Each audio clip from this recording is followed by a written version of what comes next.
Good evening. My name is Mike Mitchell, and I cannot use the excuse that I don't do any public speaking. Are we in a strange time when we have the weatherman coming here talking eloquently about the things that we all do, right? We are in a strange time in which we have new changes in our healthcare coming as it's evolving, as we also are surviving cuts and getting through it the best we can. We have people coming forth and talking in ways that never have been talked about before, sharing their stories about living through, surviving through mental illness with family members themselves, substance abuse. And we also have times in which stigma still is adversely and profoundly affecting people. And one of the things that we try to do each year is to celebrate an organization that really embraces our mission, as well as shares those philosophies with us. And we are proud to acknowledge Motivational Services this year as the Agency of the Year because of their dedication to the principles that really take those people who have been left by the side, people that have been cast aside for now since 1976, I believe. I was in high school there or something like that. We're talking about people that have a hard time understanding where they are at times, understanding their basic needs, and at the same time, they are our fellow human beings.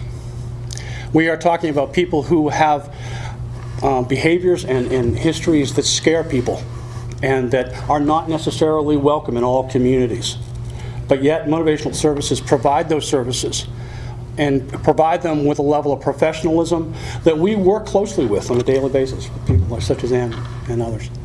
To be able to say that we can say with certainty that an agency like Motivational Services have the sincerity, the dedication, the passion, and the professionalism to care about the people that otherwise would be cast aside, that would be lost, or, as had been happened in our history, locked inside of buildings.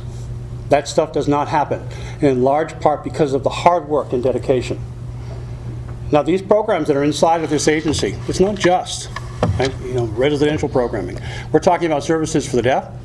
We're talking about really dedicated employment services that have been around for 30 years or so, working in the federal building and doing staffed by people who are consumers who have been there, and really making it so that it's a consumer-driven organization. That's something to really embrace, so that we're not doing for, we're doing with. And that's what I see when I'm working with Ann and I'm working with Richard and other folk, is how really it's not about them and us. It's about us and how we are going to embrace that together as a community. So please put your hands together and express your appreciation and our thank you to the work that's been done by the people at Motivational Services since 1976. Thank you very much.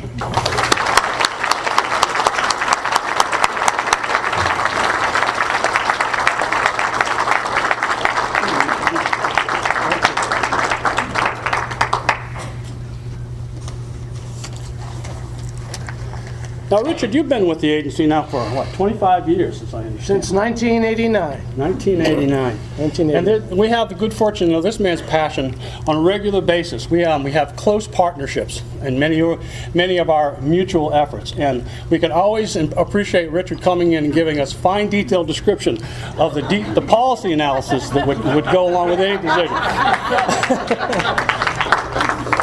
Thank you. Thank you. Wait a minute. I want to thank Crisis and Counseling along with some of our other sister agencies, because ever since I came here in 1989, those agencies have been able to collaborate with us for the betterment of our communities in Kennebec and Somerset counties. And I'd just like to introduce and acknowledge some of the board of directors who are able to come tonight. She's missing. Grace Leonard.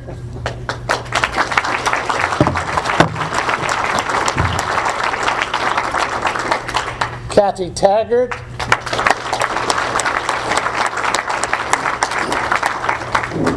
Kathleen.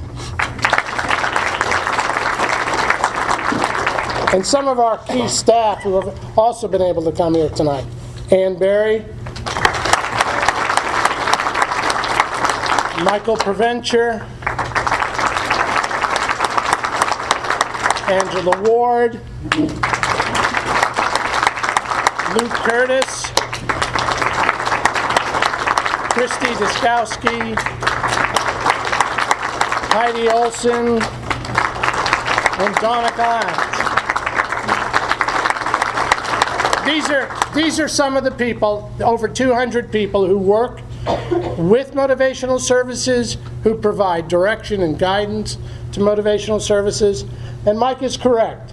Since 1976, motivational services has been known as MoCo. But many people don't know why motivational services is called MoCo. When we first started, the director of rehabilitation, Barbara Mayer, met with family members in the communities of Augusta and Waterville and convinced them that if they got a grant with her support from the Bureau of Rehabilitation, they could purchase a house in Augusta on Middle Street, and 5 adults who were working 20 hours a week at the hospital would be able to leave the hospital and regain their lives in the community. And that was one of the first group homes in the state of Maine that started in Kennebec County. Since that time, where 5 employees were working, 1 slept overnight, the others came in during the daytime, we've expanded that to over 12 programs in both Waterville and Augusta, social clubs and drop-in centers, a cleaning service that's been employing people longer than 30 years, and a number of those people are working over 25 years. And so we really appreciate the support of Crisis and Counseling for their recognition of us as we do them. Thank you very much.